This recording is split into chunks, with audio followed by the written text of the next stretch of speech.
Salut, c'est Colo pour le Detox December Detox Before 2021. Yes, je suis trop contente d'être là. Aujourd'hui, je vais te parler de transmission. On va parler transmission.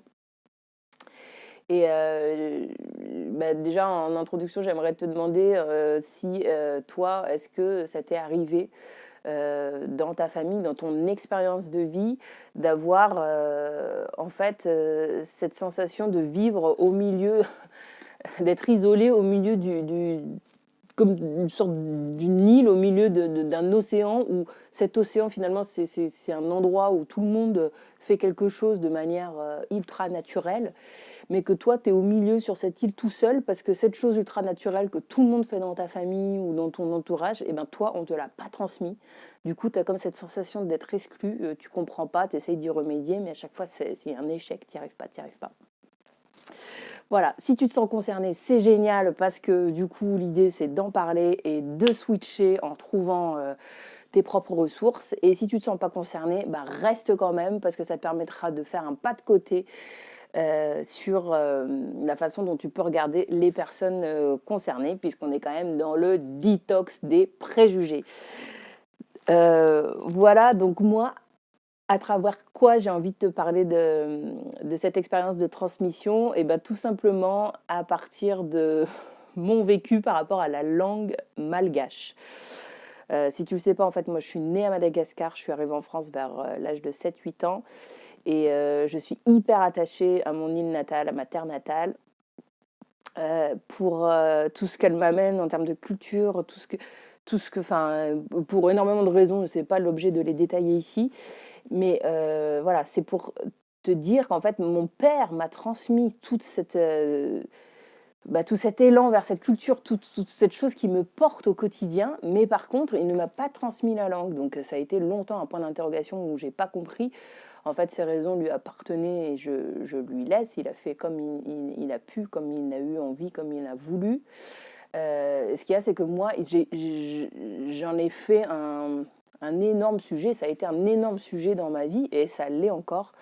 Parce que c'est très difficile pour moi de réaliser, de me dire mais j'ai pas pu habiter 8 ans dans un pays sans parler la langue, mais j'ai pas pu... Enfin, comment c'est possible en fait? Même ma mère qui habitait là-bas pendant une quinzaine d'années, elle parle couramment la langue. Donc moi je parle, mais je baragouine en mode malgache de cuisine, quoi. Donc non, en fait, comment ce n'est encore pas possible qu'aujourd'hui je ne parle pas couramment. Donc voilà, c'est tout ce truc et tout le jugement que je mettais dessus qui a pris de la place et qui en a fait finalement un énorme sujet, plus que le fait de ne pas parler la langue. Parce qu'en fait, voilà, si tu ne parles pas une langue, tu l'apprends et puis voilà. Donc c'est toute cette espèce d'enveloppe que je mettais autour et donc qui vient de moi, et aussi toute l'enveloppe et l'étiquette que l'extérieur me mettait. Du fait que je ne parle pas la langue malgache. Donc c'est-à-dire, oui, très simplement, en fait, si tu ne parles pas la langue malgache, tu n'es pas malgache, c'est pas possible. Donc ça, c'est des choses que j'ai énormément entendues à Madagascar, même de la part de ma propre famille. Oui, mais parce qu'en fait, c'est normal, toi, t'es pas tout à fait malgache, toi, t'es pas... Voilà, donc toutes ces questions d'identité assez profondes qui ont pu rajouter une couche à ce que déjà, moi, j'avais en interne de moi à moi. Voilà. Donc, ce que je trouve intéressant, en tout cas, dans cette problématique, et pourquoi je veux t'en parler aujourd'hui, c'est que, en fait, aujourd'hui, c'est toujours un sujet pour moi, mais par contre, j'arrive à vraiment en faire de l'autodérision. Par exemple, ce matin, et c'est pour ça que je t'en parle aujourd'hui, ce matin même, j'avais des coups de fil à passer à Madagascar en malgache, et je me suis retrouvée, après j'ai eu ma sœur au téléphone, c'était juste énorme, je me suis retrouvée à dire l'inverse de ce que je devais dire, parce que j'utilisais les mauvais mots, j'ai inversé, parce qu'il y a des formes inversées, bref. Du coup, c'était assez folklore, et aujourd'hui, j'arrive à en rire, parce que je le partage avec ma sœur, mais dans les faits, avant, pendant très longtemps, ça a été une très très grande souffrance et une sorte de blessure à laquelle je m'accrochais, ce qui fait que toutes les démarches que je faisais dans ce sens pour apprendre une langue, alors que moi je parle anglais, espagnol, italien, bon, je baragouine du portugais, etc.